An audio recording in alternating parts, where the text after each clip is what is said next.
That's why when you go to let me go to the book of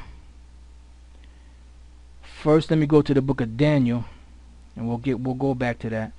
We go to the book of Daniel real quick, the 5th chapter and the 28th verse. This is when the when the Babylonians fell as a nation. All right. So it says here, Perez, thy kingdom is divided and given to the Medes and the Persians. So this is when the Babylonians fell under Belshazzar, and it was given to the Medes and the Persians. These are the people that took over that land after after the Babylonians had taken over the land. Now, or should I say, after the Babylonian Empire, these people here, the Persians and the Medes, were the next rulers. Now the Medes were descendants of Japheth, and they were dark-skinned people also. This is the book of Daniel chapter 9 verse 1. It says, in the first year of Darius, the son of Ahasuerus, of the seed of the Medes. So Darius was also a dark-skinned person. He was of the seed of the Medes. He was a Japhite, which was made king over the realm of the Chaldeans. Why? Because he took over their kingdom through through them falling. All right, now let's go from there to the book of Daniel chapter 7, same book. Just hitting a couple of points. You know, you brothers pretty much already know this. Just hitting a couple of points to to bring this thing home. Daniel 7 and 5. And behold, another beast, a second, like to a bear, and it raised up itself on one side. Now this beast right here is talking about the Medo-Persian Empire.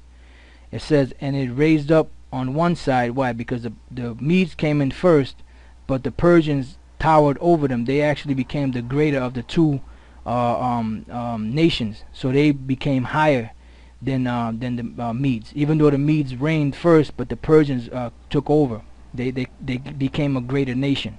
So it says, behold, another beast, a second like to a bear, and it raised up itself on one side, and it had 3 ribs in the mouth of it, between the teeth of it.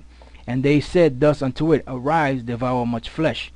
After this I beheld, and lo, another like a leopard. Now this is the Greek Empire, which had upon the back of it 4 wings of a fowl, which are the 4 Alexander the Creep's 4 generals. The beast had also 4 heads, and dominion was given to it. So it took down the Medes and the Persians. And where was the first place that they took over from the Medes and the Persians?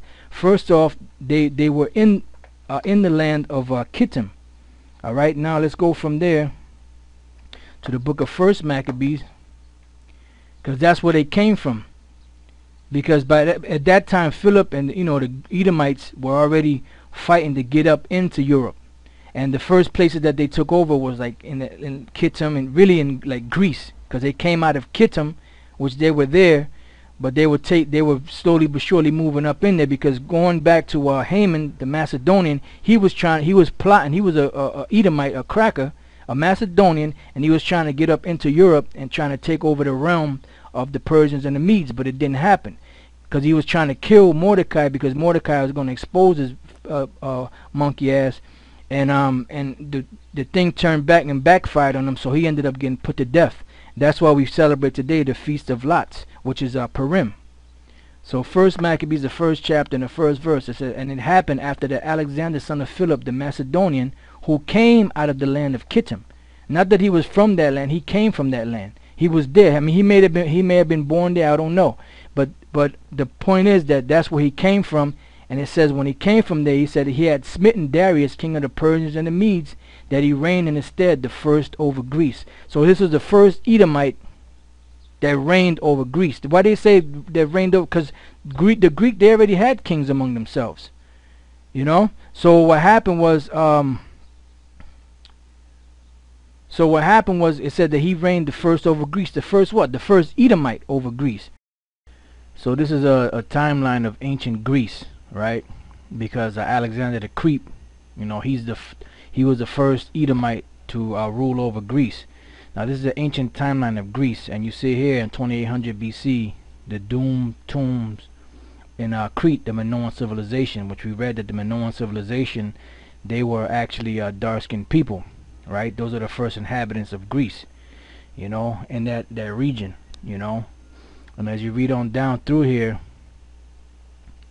And around 670 BC, you have what's called here the first Greek coins are minted by King Gigas of Lydia. So these Japhites, which is dark-skinned people, they already had kings that were ruling in Greece, in those regions, So Alexander the Great was the first Edomite king to rule in Greece. That's why I said that he was the first ruler of Greece when we read in our the book of First Maccabees, the first chapter. Now we're gonna deal with this guy King Gigas of Lydia, right? Now this is from this website here, as you can see, and the other one, this is this website here. It's a timeline of ancient Greece, but this one here says the Lydians. About 687 BC, according to the Greek historian Herodotus, King Gigas started the new country of Lydia. And remember, Lydia is connected to the Minoans, it's connected to the Etruscans, it's connected to Japheth. And modern Turkey, where the Hittites had ruled before the Dark Ages. Now that the Assyrian Empire had collapsed and the Neo-Babylonians were not very strong, it was pretty easy for new countries to get started along the edges of the old empire. Gigas made his capital at the city of Sardis. For the time of Gigas, or Gyges, or however the hell you pronounce it, onward, the Lydians were pretty friendly with the Greek cities along the coast of Asia Minor, modern Turkey. The Greek word tyrant may be derived from the Lydian word for king, and coinage may also have gotten started here. Probably Greek soldiers fought as mercenaries for the Lydian kings. See, you had kings and Lydian kings. Alright, it says in 560 BC, Croesus became the king of Lydia. Croesus, or Croesus, was so rich that he has left us the expression as rich as Croesus.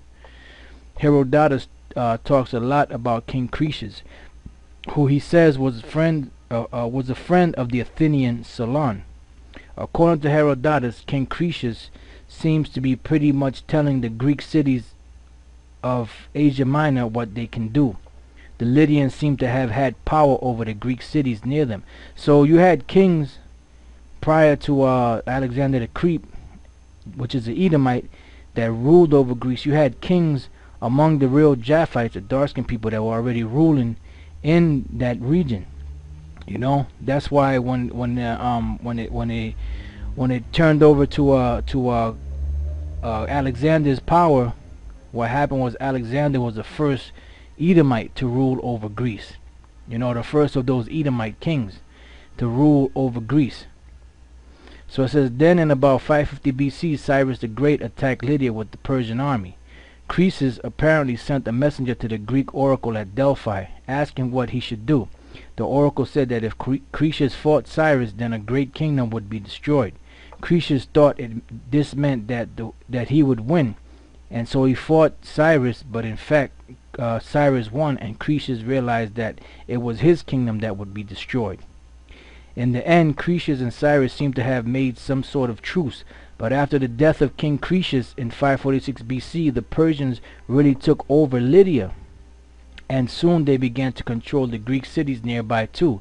In 499 BC, the Greeks attempted to revolt and succeeded in burning the cities of Sardis, but by 491, the Greeks lost the Greeks lost and came under Persian control. So from that time forward, Greece and those regions there went from Japheth, the dark-skinned Japhites there, to the control of the Persian Empire. And then later on down in the history, in the timeline of Greece, then that's when Alexander the Great came up in there. That's why I said that he was the first ruler over Greece. All right. Now this is the book of 2 Corinthians 2:11. It says, "Lest Satan should get an advantage of us, for we are not ignorant of his devices." So the Lord, like the Elder Torah always says, the Lord gave us that spiritual, the